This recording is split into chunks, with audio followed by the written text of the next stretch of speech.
చట్టం టీవీకి స్వాగతం. పార్లమెంట్ ఎలక్షన్స్ స్టార్ట్ అయినాయి. నామినేషన్లు కూడా వేయడం జరుగుతుంది. అయితే నామినేషన్లు రాగి అనిల్ గారు వేయడం జరిగింది స్వాతంత్ర అభ్యర్థిగా. అయితే ఆయన ఎందుకోసము పార్లమెంటు అభ్యర్థిగా నామినేషన్ వేశారో ఆయన మాటలను తెలుసుకుందాం. అన్న నమస్తే. అన్న నమస్కారం. ముఖ్యంగా చట్టం టీవీ వారికి, మీడియా సోదరులకు నమస్కారం పేరు పేరున. నేను నిజామాబాద్ పార్లమెంట్ సభ్యుడిగా ఎందుకు నిలబడానంటే దానికి కూడా ఒక కారణం ఉంది. స్త్రీలపై అత్యాచారాలు జరుగుతున్నాయి. ఇప్పుడు భవన నిర్మాణ కార్మికులకు ఇసుక లేని పరిస్థితి ఉంది.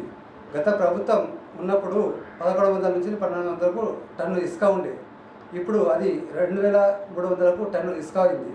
మరి ఆ కార్మికులు ఇసుక దొరకక పని లేక ఉరిపెట్టుకునే పరిస్థితి వచ్చింది. కాబట్టి మరి ముఖ్యమంత్రి సీఎం గారు మరి ఇసుక రేటు తగ్గించాలి అని కోరుతున్నాను. మరి అదే కాకుండా రైతులకు గిట్టుబాటు ధర, మరి 40 లక్షల మంది తెలంగాణలో ఉన్నటువంటి ఆటో డ్రైవర్లకు ప్రతి నెల 10,000 నుంచి 15,000 రూపాయలు ఆర్థిక సాయం చేయాలని మరి ముఖ్యమంత్రి గారికి కోరుతున్నాను. సార్, మీరు చెప్పినటువంటి 9వ తారీఖు డిసెంబర్ 9వ తారీఖు నాడు 2 లక్షల రుణమాఫీ చేస్తున్నారు. ఇప్పటి వరకు ఎలాంటి రుణమాఫీ లేదు. తులం బంగారం అన్నారు, 1,16,000 రూపాయలు అన్నారు. అవి ఎక్కడ పడేస్తారు? ఎవరికి ఇచ్చిర్రా?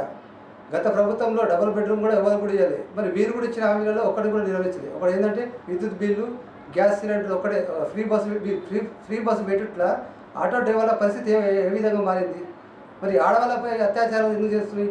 దీనిపైన ఎవరు మాట్లాడరు. ప్రతి ఒక్కరు వస్తుండ్రు, మాకు ఓటేయు, మేము 1000 రూపాయలు ఇస్తాము, మేము 2,000 ఇస్తాము అని ఓట్లు ఆడుతున్నారు. కానీ ఆడవాళ్ళపై అత్యాచారాలు జరుగుతున్నాయి. దానికి ఒక చట్టాన్ని తీసుకొద్దాము. దానిలో పార్లమెంట్లో మాట్లాడి ఒక చట్టాన్ని తీసుకొచ్చి ఆడవాళ్ళు లేని మనం లేము, మరి పోలీసు వాళ్ళకు కూడా సహకరిస్తాం, మీడియా సోదరులకు కూడా సహకరిస్తాం అనేది ఒక ఎవరికి లేదు. మనకు మాత్రం పక్కా ఓట్లు కావాలి. కానీ రైతులు ఏమన్నా కానీ అన్నం పెట్టే రైతులు కానీ ఏమన్నా కానీ పురుగుల మంది తాగాలి ఏమన్నా కానీ మనకు మాత్రం ఓట్లు కావాలి. ఇది ఎక్కడ రాజ్యం?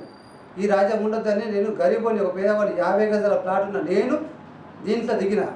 రైతుకు గిట్టుబాటు ధర ఎప్పుడైతే నేను రాజీనామా చేయడానికి సిద్ధంగా ఉన్నా.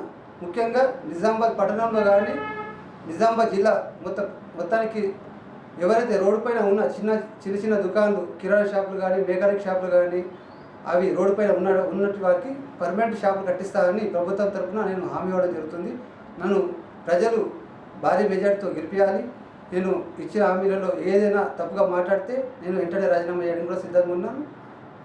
ఒకవేళ నాకు ఇది కూడా చెప్తున్నాను, టీఆర్ఎస్ నుంచి నాకు హాని ఉన్నది. ఇంతకుముందే ఎమ్మెల్సీ కవిత గారి ముంగట హోంగార్డ్ మంగిల నాయకు హోంగార్డ్ పనిచేసే అతను మృతి చేయడం జరిగింది. అతనితో కూడా నాకు హోంగార్డ్తో కూడా ప్రమాదం ఉంది. అంటే టీఆర్ఎస్కు సంబంధించిన కొంతమంది నాయకులతో, కొంతమంది పెద్ద మనుషులతో కూడా నాకు ప్రాణానికి ప్రమాదం ఉంది. కాబట్టి నాకు సెక్యూరిటీ కావాలి. నాకు ఎందుకంటే నాకు ఇద్దరు నుంచి నలుగురు గన్మెన్ కావాలి, ఒక హోంగార్డ్ కావాలి. అది నేను కలెక్టర్ గారికి, ఈసీకి అందరికీ తెలియజేస్తున్నాను. ముఖ్యంగా తెలంగాణ నిజామాబాద్ ప్రజలకు ముఖ్య గమనిక, నా పేరు రాగి అని.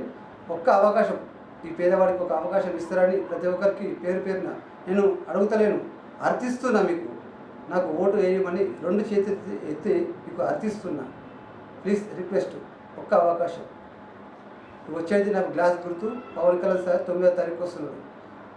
గౌరవనీయులు పెద్దలు పవన్ కళ్యాణ్ సార్ 9వ తారీఖు నిజామాబాద్కు రావడం జరుగుతుంది. నాకు వచ్చేది ఇప్పుడు వచ్చేది గ్లాస్ గుర్తు వస్తుంది. కాబట్టి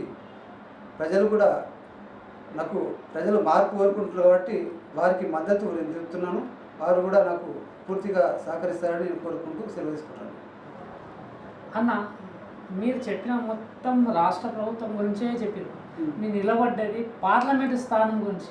పార్లమెంట్ స్థానం అంటే దాదాపుగా ఇక్కడున్న లేబర్స్ కానీ, ఇక్కడున్న రైతులకు కానీ, ఇంకేమైనా ఇండస్ట్రియల్స్ తీసుకొస్తామని చెప్పేసి కానీ అలాంటి ఏమైనా ఆలోచనలు లేవా మీకు? ఉన్నాయి.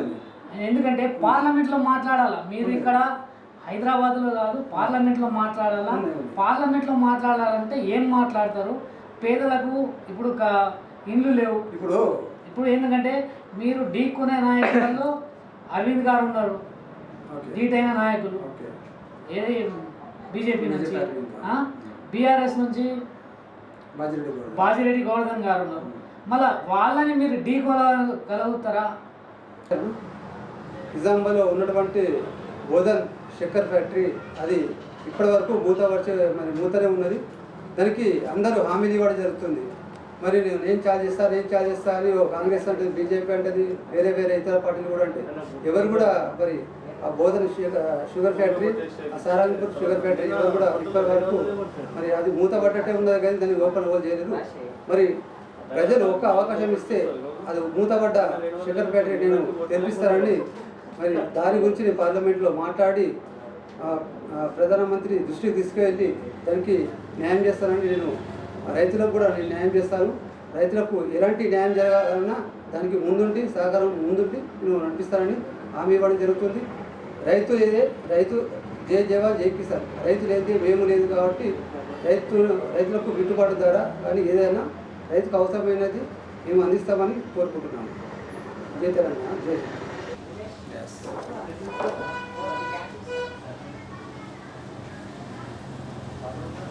విన్నాం కదా, ఆయన గోస ఏంటంటే ఒక పేదరిక కుటుంబం నుంచి వచ్చిండు.